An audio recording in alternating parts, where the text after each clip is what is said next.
চলে এলাম একটু রান্নার ব্লগে। কড়াইয়ে তেল দিয়ে দিয়েছি, এখানে কাতলা মাছের মাথাটা ভেজে নিয়েছি। আদা জিরে টমেটো এখানে পেস্ট রয়েছে, সঙ্গে দুটো কাঁচা লঙ্কা ছিল। এখানে গোটা গরম মশলা রসুন একটুখানি ম্যাশ করে নিয়েছি, মানে হালকা একটুখানি শিলনোড়া দিয়ে থেতে করে নিয়েছি।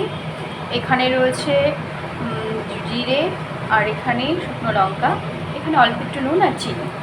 এবার তেলটা গরম হয়ে গেছে দেখছেন, আমি গ্যাসটাকে কমিয়ে দিলাম। দিয়ে দেব ফোড়নের সমস্ত কিছু।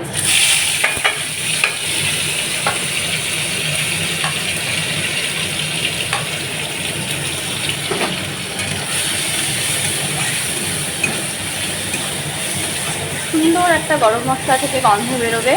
রসুনটা হালকা বাদামি কালার হয়ে আসলেই আমরা দিয়ে দেব মশলাটা।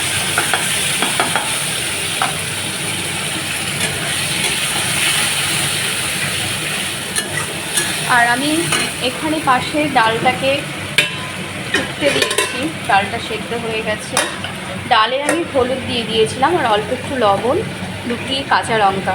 মুগ ডালটা ভেজে যখন আমি সেদ্ধ করতে দিই তখন হলুদ লবণ আর কাঁচা লঙ্কা দিয়েছি। ডালটাই পাশে ফুটছে আর এই পাশে মশলাটা কষাচ্ছি।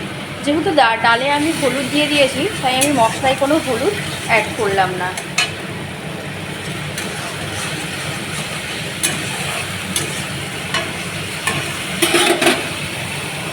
এবার দিয়ে দিচ্ছি মাছের মাথাটা।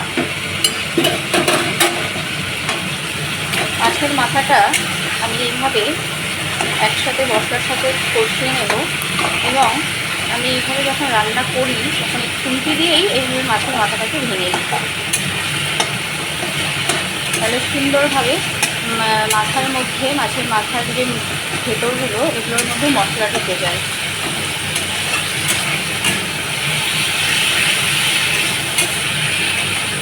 আর এখানে লবণ চিনি সমস্ত মশলা একসঙ্গে দিয়ে আমি যে কষিয়ে দিলাম।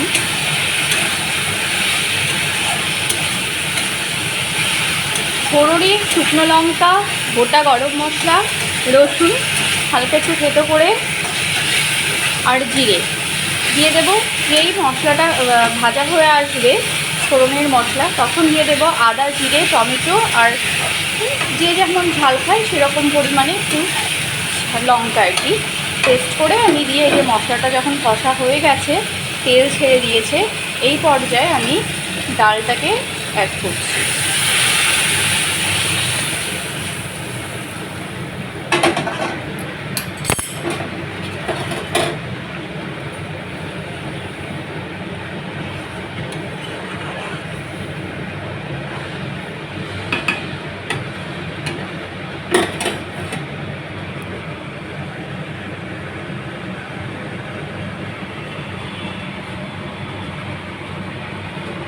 যখন ডালটা এরকম ফুটছে আমি দিয়ে দিচ্ছি একটুখানি ঘি।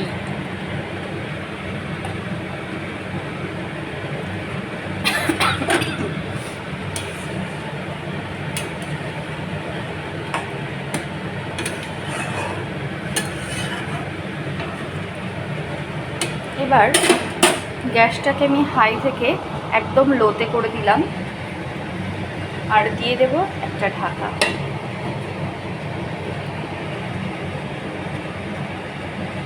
ঠিক 1 মিনিট পরেই আমি গ্যাসটাকে বন্ধ করে দেব। হয়ে গেল আমার মাছের মাথা দিয়ে ডাল। দেখুন, আপনারাও এভাবে রান্না করে খাবেন এবং রান্না করে খেয়ে তারপরে আমাকে ফিডব্যাক দেবেন যে ডালটি সত্যিই কত সুন্দর টেস্ট হয়। এখনকার মতো এই পর্যন্তই, দেখা হচ্ছে পরবর্তী অন্য কোনো ব্লগে।